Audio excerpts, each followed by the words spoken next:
So my name's Carly Green-Medina. I'm a career marketer. Bit of background, I've been a GM of marketing and a director of marketing for organisations like Caesars Entertainment, Star Entertainment, MGM, City Beach Australia. So I'm the marketer in the room, so please be kind to me. I am one of those difficult marketers that I'm sure you've all worked with at different times. So I'm going to just open with a little bit of a story. And when I started my leadership career, and I was with my leadership team, and we were a challenge team, let me put it that way. And we had a wonderful MD at the time who recognised we were a challenge team. And at one of our leadership meetings, he asked that we all go around and tell the other leaders what we did for them. And I remember thinking, and it was HR at the time, oh, gee, what am I going to tell the head of HR that I do for her, and what is she going to tell me that she does for me? Because I'm in a room of friends, right? Because what I saw then was that they were there to keep me out of trouble. They were there to sometimes put red tape in front of me. Again, I'm one of those difficult marketers. They were there to slow me down. So I was sitting there thinking, I don't know what to say. And fortunately, she went first. And what she said to me was, Carly, I'm here to give you the right candidates so they can service your clients the way that you need them to be serviced so you hit your revenue goals. If there was a Zoom behind me, it would have gone off with balloons, ding, ding, ding, I get it. And so from then, HR, people and culture have always been my friends.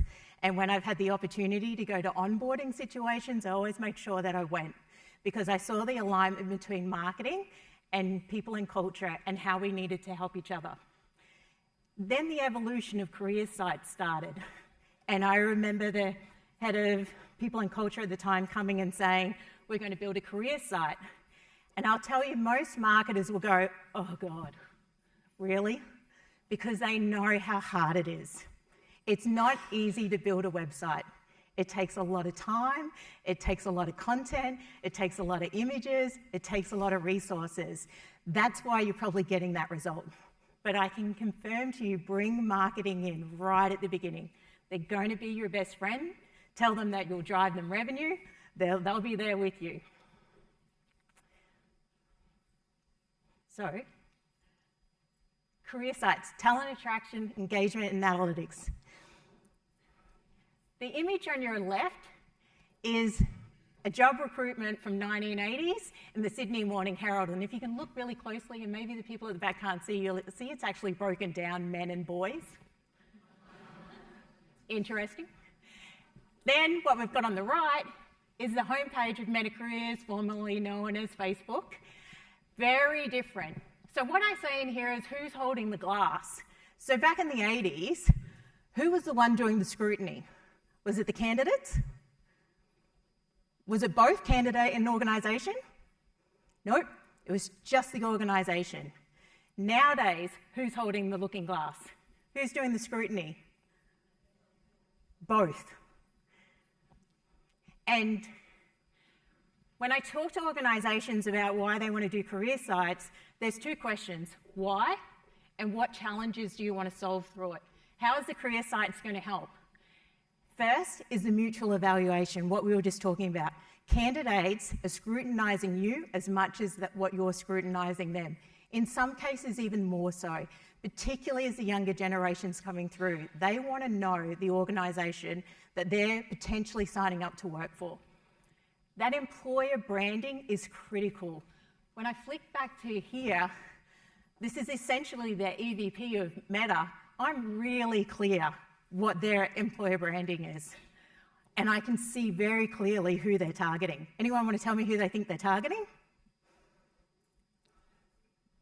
Absolutely. That statement talks to Gen Z. It clearly shows who they want within their organisation, right from the get-go, heading banner.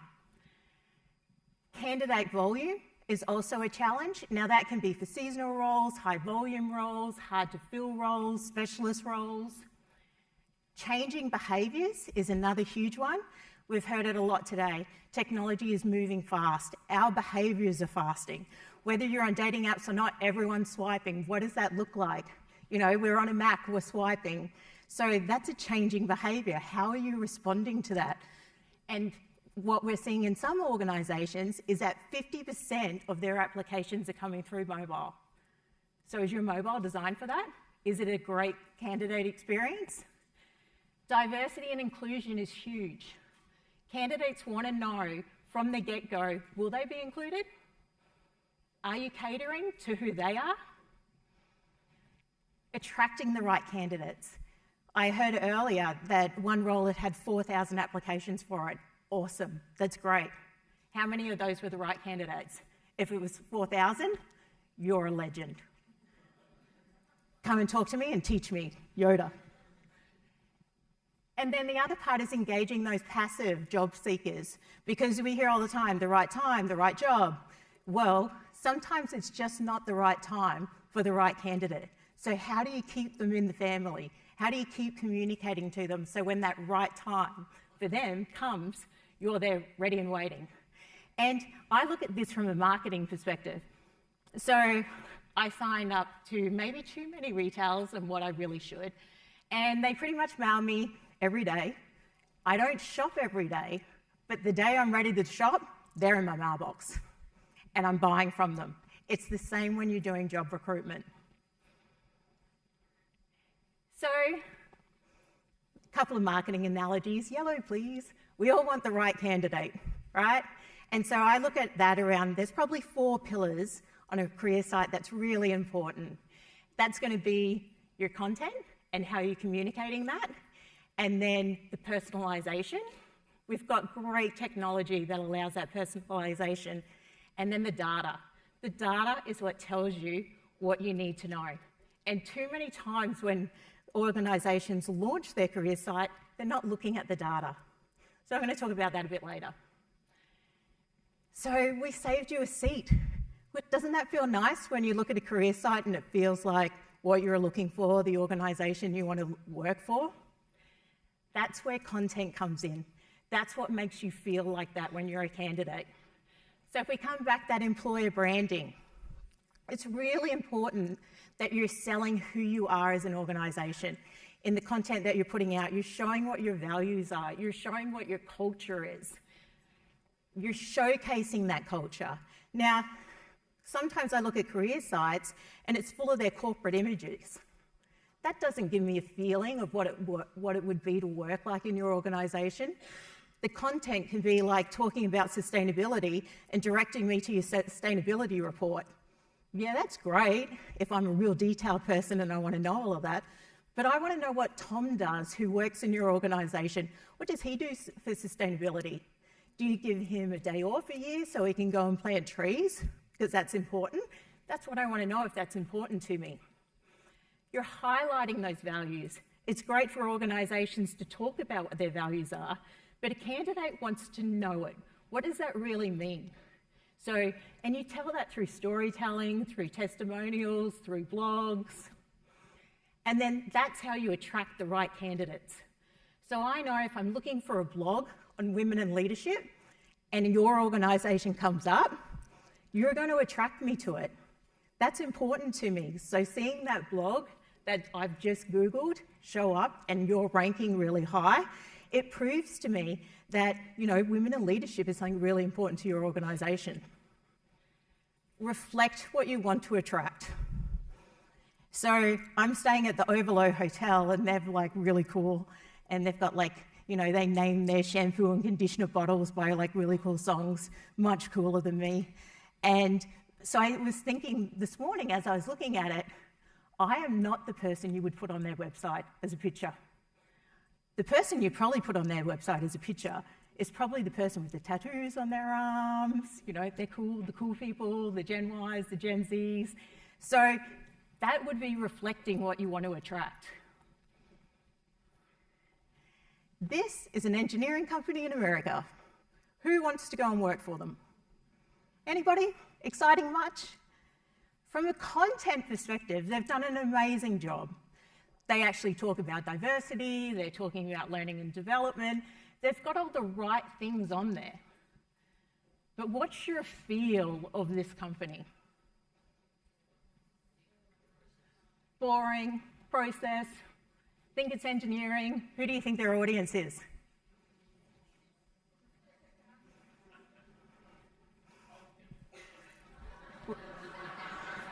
Room full of friends. Now, here's one SmartRecruiters made earlier. This is a great site.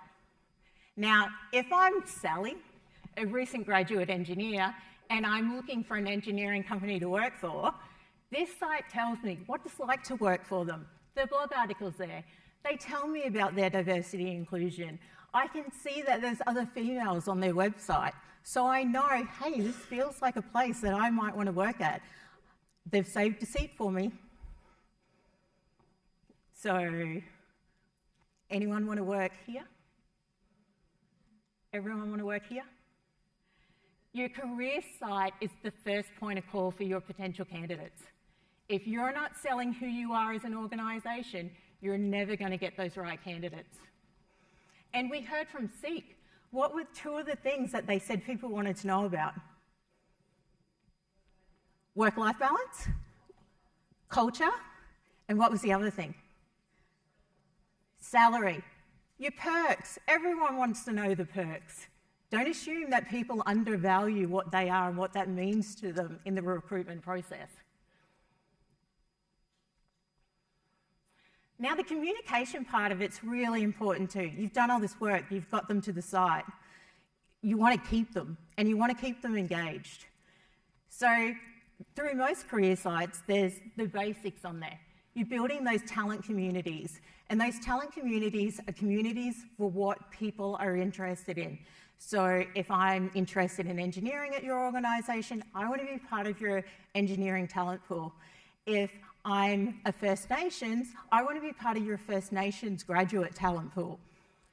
Signing up to job alerts is really important. I look at it like an e-commerce email. I'm shopping today, I'm looking for a job today. So I want to know when that next job comes up. And you never know when that hits someone's email box where they are in their journey of looking for a new role. It might be the day that they've just had a tough day.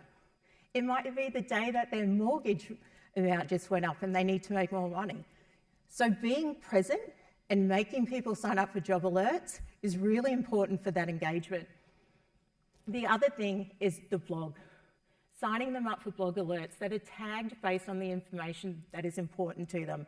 So again, if women in leadership in engineering is important to me, signing up for those blog alerts, and when that comes into my mailbox, not only are we building a relationship, you're building trust and credibility that this is actually something that's important to your organisation. I love this, hey, I know you. Whether we want to admit it or not, we expect, particularly online, for the content that's served to us to know us. We can complain how much Google knows about us, but we actually appreciate it every day subconsciously and unconsciously. So, you know, when you're looking for that trip to Vietnam and you talk about it and you look up one website and the next 2 weeks you're being served up content of cruises and air flights to Vietnam, that's I know you. That's personalisation. We expect that. It makes our lives faster, it makes it more efficient. And that's the same what it should be in the candidate experience. It should no longer be these blankets we're hiring. We've got better technology to enable you not to have to do that. And people now, when they receive information that's not for them, again, consciously and subconsciously, when it's right off topic, we actually feel a little assault. So you think when you're scrolling through Google or Facebook and an ad pops up that has nothing to do with you. I'm going to share an extreme example. On Facebook, and a vasectomy ad popped up for me. Something is clearly wrong with the algorithm that day. That is not what I'm looking for. So automatically it's an assault, and I probably didn't stay on the platform that much longer. Same in candidate experience. If I come looking to you for a chef job and you start emailing me about room attendants, I'm going to disengage with your brand because you don't know me. So personalising the candidate experience is really, really important. We have these wonderful things called cookies that allow us to track candidates' behaviour through websites. We can tell what they're looking at, we can tell what they're interested in, and we can serve up dynamic content based on their behaviours. We can tell where a person is located. So again, I go back to the shopping reference. If I'm looking at an American retailer, I don't want to see their American site, I want to see the Australian site. I want it served up to me in AUD dollars. We have that ability to be able to make pages specific to people's locations. So if you're BWS and you're recruiting in Sydney, you want to show them roles that are based in Sydney. No point showing them the Sunshine Coast because that's not what they want. And you want to get to application as quick as you can. It was, I think, only 5 years ago in e-commerce that the average pathway to purchase took 12 clicks. It now takes 3. So the way that we consume the world is getting faster. The candidate experience should be the same. How quickly can they process through a streamless application process? And that's what your career site should be giving you. Creating those talent communities, I spoke about that. It's a really great pathway to get people engaged with the content that they're looking for. Job and blog alerts, I spoke about those and the importance of those. People are allowed, on websites, they choose their own personalisation. So they'll choose, yep, I want women in leadership, I want First Nations, I want engineering, and they can choose all those options for the content to be delivered to them. Now this, programmatic marketing, is the secret sauce. And it's so underutilised in talent recruitment. So what programmatic marketing is, it's exactly that example I gave you earlier of the trip to Vietnam and that content serving up to you on 9 News when you look at that, when you're looking at Facebook, those trips to Vietnam. The number of organisations that are using programmatic marketing is minimal. But this is what drives high volume. This is what drives specialist roles. So I'll give you an example of programmatic in action. I'm City Beach retailer and I need to bring in young adults to the warehouse for the Christmas period because that's when I go gangbusters. What I can do with programmatic is I can find out if you've visited my e-commerce site at City Beach, I can find out if you've visited my careers site, and then I can remarket to you on TikTok. And I can tell you the perks of working for City Beach, which is 30% off of retail. Do you think I just had a whole lot of candidates come through? Were they the right candidates? Absolutely, because they've already engaged with me and told me that they're interested in my brand. I've spoken to them on a channel that they're interested in, and I've given them the information that they want, which is they want to know what the perks are. Interesting, I was talking to someone in the audience at lunch, and that I would have thought giving cash for referrals would have been king, but it's not anymore. The perk there is hoodies. So how do I bring that information into my recruitment campaigns that I can sell through programmatic marketing? This is an example of that personalised experience and what people are looking for. We want to see people that look like us. We want that seat at the table. So if going through and looking at all your images on a career site is really important. We had Nas here earlier too. Could you look at your own career site and be like, you're answering some of the questions that Nas made us ask ourselves? It's important to have examples of who you want to attract. So where are my yellows at? This is the part that I like, digging into the data. Too often, organisations launch their sites, they never look at the data, and they don't change what their site looks like. They don't respond to what their yellows are telling them, what the right candidates are telling them. And there's two sort of key different lots of analytics that you want to be looking at. You want to be looking at the performance of your site. So how many unique visitors are coming? How many page views are they looking at? You know, what's the bounce rate? Now what bounce rate means is if they've come to your site from somewhere else, how long did they stay on it? And what that tells you is wherever they've come from, that was the right place for them to come and land with you. If they came and they bounced off really quickly, there's something wrong in what you've set up. You want to be looking at your traffic sources. Is it people coming direct? Is it referrals through LinkedIn and Seek? Is it through SEO because you've wrote really good blog articles? And what are those blog articles? Which ones are trending really high? It's about looking at the performance of those jobs. Which ones are viewed the most and why are they viewed the most? Is it because of the actual job or is it because of the job description? Do you have a talent recruiter who's really good at writing copy? And so their job descriptions perform higher than others because they're so good at it. Is it because, and you want to test out these job descriptions, you know, look at the tool that Seek told you about today, integrating that into the job description, you can test that on your career site and you can see what the analytics are telling you. You want to be looking at your application drop-off. This is huge in e-commerce and it should be the same in recruitment. Where are they dropping off? That's a really important thing to know. Are they dropping off right at the beginning because your process is too hard? Are they dropping off at the end because you've got a final question that they just can't answer?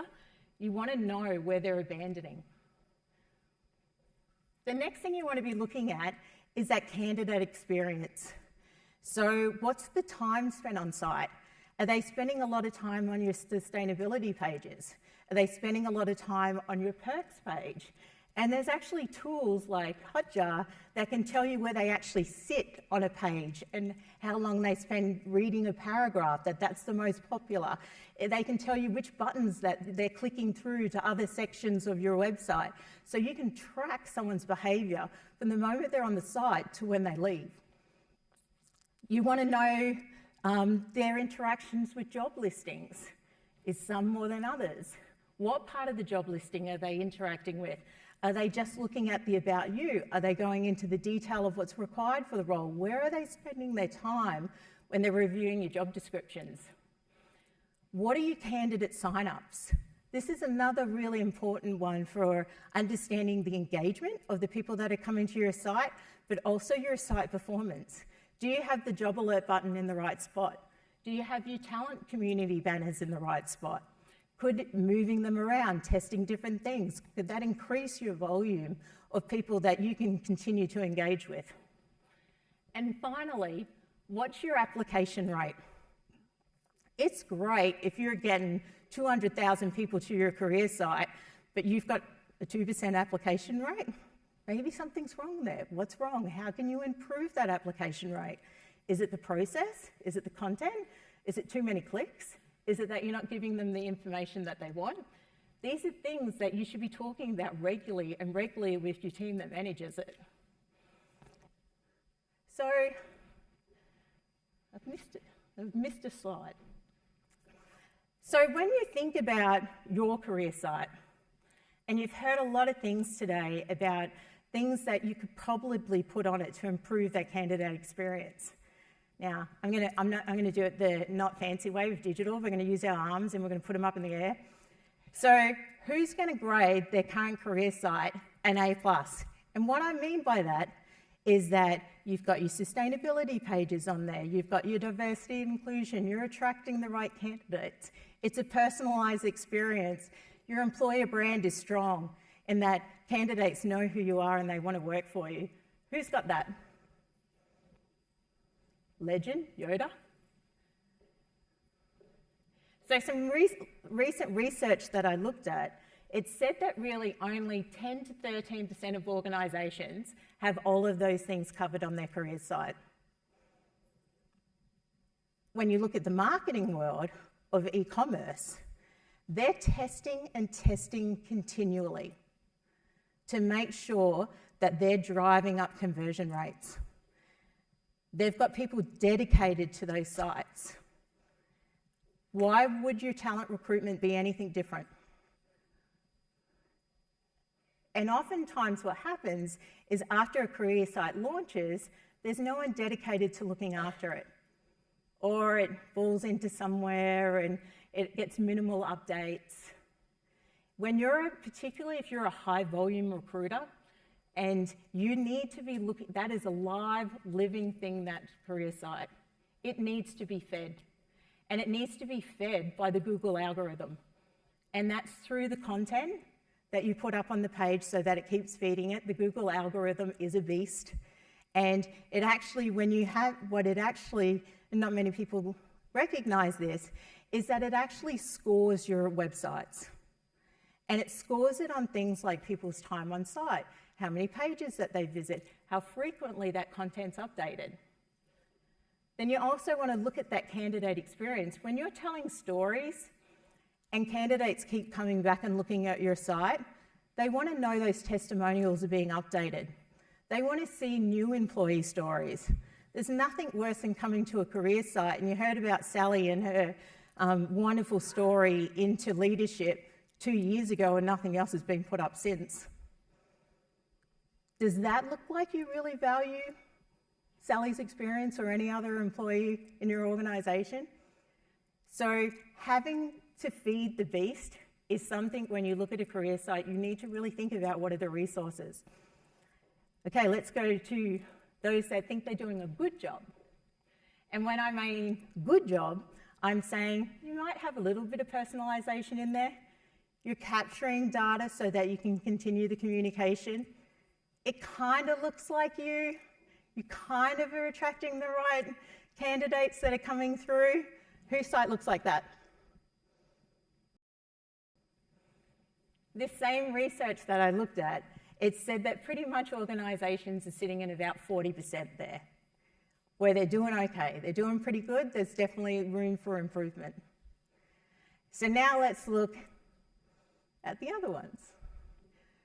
Who, when they look at their career site, says, this does not reflect my organisation, this is not an easy process for my candidates, and this does not sell who we are or make people want to work for us. The numbers pretty much reflect the research. So, SmartRecruiters, did you get all of those people? Like, I just did your sales for you guys. Like, the last 2 hands up, that was it. So, you're not alone in that. And this is why I go back to my point right at the beginning. Your marketing teams are your best friends.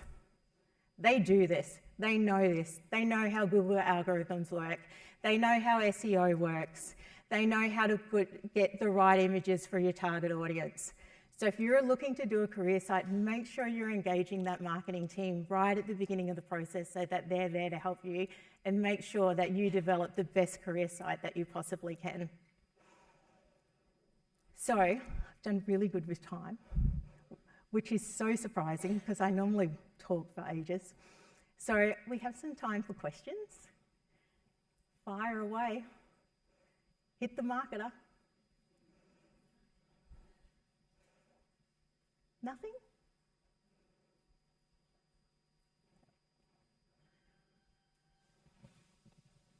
Excellent. Thanks, everybody. Enjoy the rest of the day.